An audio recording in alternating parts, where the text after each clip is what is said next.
मुख्यमंत्री आपले दावोसला गेले, मग फडणवीस असेल किंवा अन्य कोणी असतील, तेव्हा हेच आकडे येतात. 14-15 लाख रोजगार मिळणार,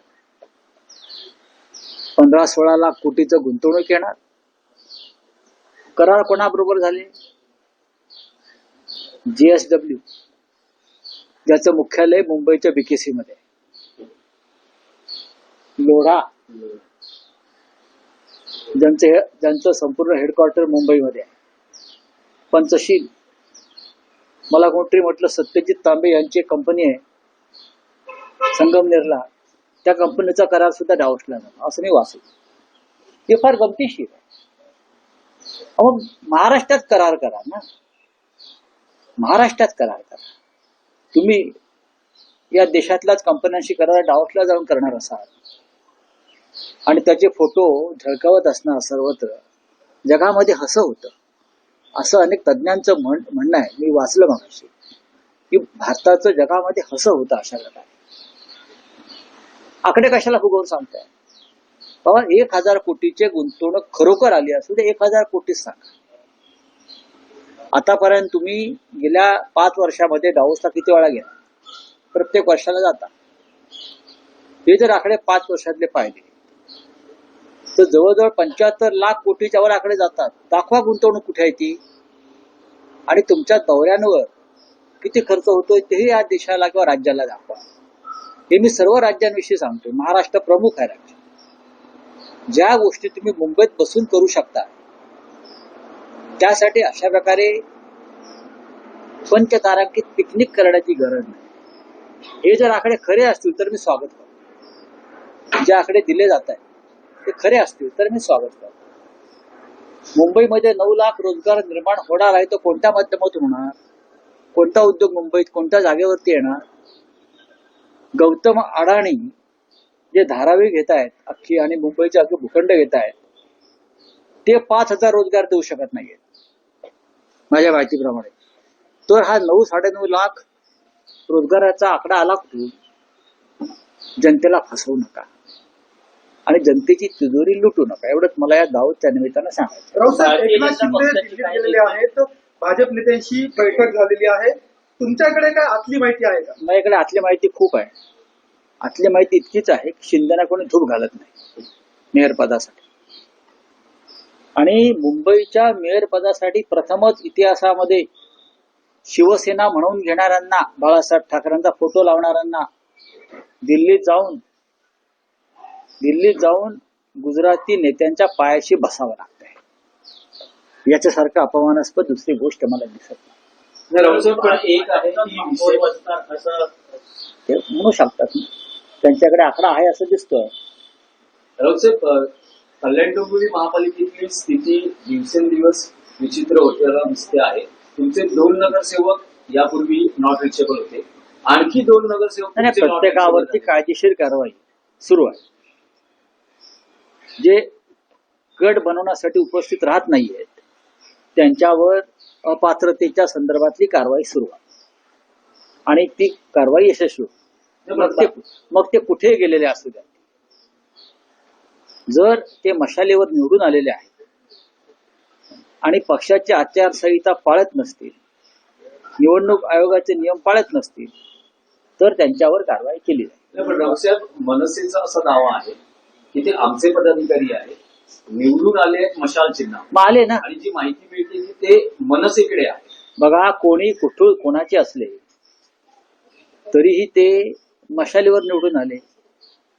आता शिंदेकडे गेलेले सगळेच लोक आमचे आहेत ना, मूळचे. आता ते त्यांच्या चिन्हावर निवडून आले ना असलेल्या. भाजपमध्ये अर्धे काँग्रेसचे लोक आहेत किंवा राष्ट्रवादीचे लोक आहेत. आता ते त्यांच्या चिन्हावर निवडून आले म्हणून शरद पवार त्यांना परत आपल्याकडे बोलवणार आहेत का? असं होत नाही. काही गोष्टी त्या नैतिकतेला आणि नीतिमत्तेला आणि कायद्याला धरूनच करायच्या असतात. ते डिस्क्वालिफाय होते. बाळासाहेबांचे जन्मशताब्दी वर्ष असल्यामुळे सुरुवातीचे 1 वर्ष का होईना आम्हाला महापौर पद द्या अशा प्रकारची मागणी शिंदे सेनेचे नेते हे भाजप सोबत करू द्या ना त्यांना हक्क आहे करण्याचा. अमित शहाचा पक्ष आहे, अमित शहाच्या पक्षाने मागणी केली तर ती मागणी पुरवली जाते काय पाहावं लागेल ना. पण त्यांना सारखं हात पसरावे लागतात, झोळी पसरावी लागते. हे महाराष्ट्र बघतोय. राऊत साहेब, काल बाळासाहेबांचं नाव घेऊ नका. बाळासाहेबांच्या शताब्दीशी तुमचा काही संबंध नाही.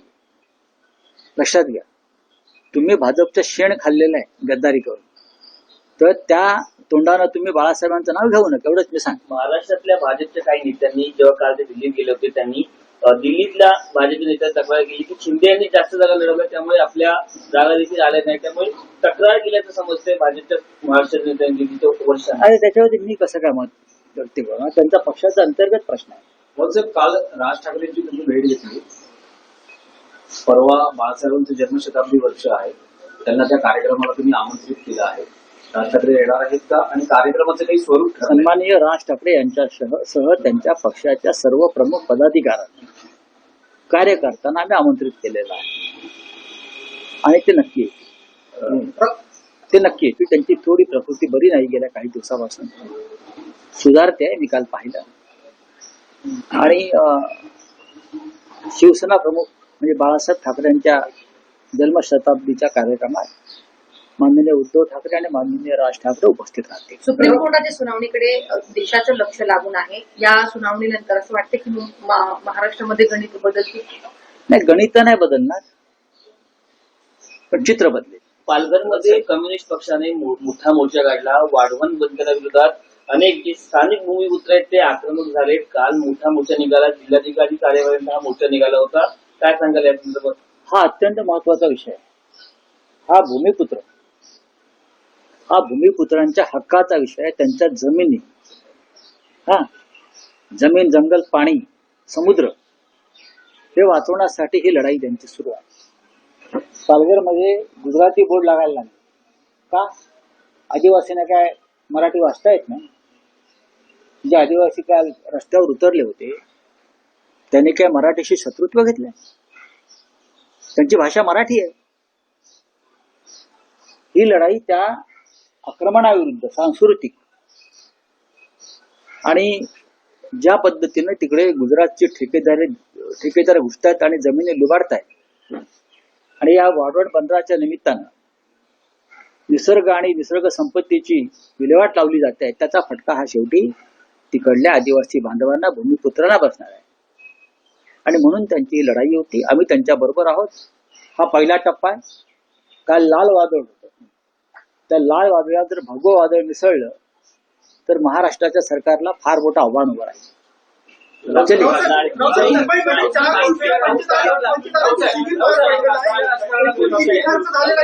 राजकारणातला विषय आहे. नितीन नवीन यांची काल भाजप अध्यक्षपदी निवड झाली. त्यावेळेस पंतप्रधान असं म्हणाले की नितीन नवीन हे आता आमचे बॉस आहेत आणि मी कार्यकर्ता आहे. कधी काळी ते प्रधान सेवक होतात, पण प्रधान सेवकासारखे वागत नाहीत. 10 लाखाचा सूट घालतात, 29 लाखाचा गॉगल घालतात, 15 लाखाचा पेन लावतात, विशेष विमानानं पंचतारांकी सुविधांसह जगभरात फिरतात. प्रधान सेवक जो असतो, जनसेवक असं वागत. त्याच्यामुळे ही बोलाचाच भात आणि बोलाचीच कडी. नितीन नवीन हे अध्यक्ष जरूर झाले, पण त्यांना ते अधिकार आहेत का? ते स्वातंत्र्य आहे का काम करण्याचं? एक अनोळखी चेहरा खुर्चीवर बसवून खुर्चीच्या मागून सूत्र हलवण्याची जी सवय आहे ही नरेंद्र मोदी आणि अमित शहाची आहे. ते कोणालाही काम करू देत नाहीत. पक्ष आणि सत्ता आपल्या ताब्यात यावी यासाठी ते बिनचेहऱ्याची माणसं मुख्यमंत्री पदावर आणि पक्ष संघटनेच्या पदावर नेमतात. नवीन हे का राज्याचे मंत्री होते फार तर, आणि ते काय सामान्य घरातले वगैरे अजिबात नाही. त्यांचे वडील फार मोठे नेते होते, मंत्री होते, 4 वेळा आमदार होते, आणि घराणेशाहीतूनच नवीन पुढे आलेले आहेत. वडिलांचा मृत्यू झाल्यावर त्या जागेवर 4 वेळा नितीन नवीन निवडून आले, मंत्री झाले. मस्त आहेत ते. तेव्हा सामान्य घरातला कार्यकर्ता वगैरे शब्द जे वापरले आहेत ते चुकीचे. मुंबईमध्ये 4 दिवसांपासून शिबिर पार पडलेलं आहे शिंदेच्या सूचनेचं. एकूण किती खर्च झाला त्याच्यावरती त्या बाबतीत काही माहिती? इम्तियाज अली यांनी मोठा दावा केलेला आहे. मालेगावमध्ये बोलिए. सुप्रीम कोर्ट का आज हियरिंग है 3 साल के बाद. आपको क्या लगता है कि आपको ये जो फैसला है ये संवैधानिक आधार पर फैसला होना था। 10th शेड्यूल जो है संविधान में, जो पक्षांतर होता है, पार्टी बदली जाती है, एक चिन्ह पर आते हैं, एक पार्टी में आते हैं, दूसरे पार्टी में जाते हैं, ये 10th शेड्यूल में उसके बारे में स्पष्ट सूचना लिखी है। ये लोग डिस्क्वालीफाई होने चाहिए थे और उसका फैसला 3 साल में नहीं 3 महीने में आना चाहिए था। लेकिन लगता है सुप्रीम कोर्ट पर पॉलिटिकल दबाव है। कल था, आज है और कल भी रहेगा, इसलिए तारीख पे तारीख चल रही है। अभी मैंने सुना है आज से अंतिम आर्गुमेंट शुरू होगा और फैसला जल्दी आ जाएगा। हम इंतजार करेंगे। अगर हमारी न्यायपालिका सचमुच फैसला देना चाहती है तो 1 घंटे में दे सकती है। सब कुछ सब जनता भी जानती है और सुप्रीम कोर्ट भी जानता है क्या हुआ है। लेकिन सुप्रीम कोर्ट कौन चला रहा है? सुप्रीम कोर्ट प्रधानमंत्री मोदी, अमित शाह चला रहे हैं। चंद्रपूर में आप बीजेपी के साथ जा रहे हैं। का पुराने दो। आज उम्मीद है कि आपको उसका रिजल्ट आएगा, कुछ पॉजिटिव आएगा इसमें। हम तो उम्मीद 3 साल पहले करते थे, लेकिन चुनाव आयोग, दिल्ली का मुख्य चुनाव आयोग, वो राजनीतिक दबाव में फैसला उसने सुनाया और पार्टी एकनाथ शिंदे को दे दी। हम सुप्रीम कोर्ट में चले गए। सुप्रीम कोर्ट हमारी बात सुनने को तैयार नहीं अभी तक, तो हम उम्मीद कैसे करें? लेकिन लगता है कि आज अगर बात हो जाएगी सुप्रीम कोर्ट में हमारे वकीलों की, तो हम बोल सकते हैं कि हाँ फैसला आ जाएगा। जो भी आना है फैसला आने दो।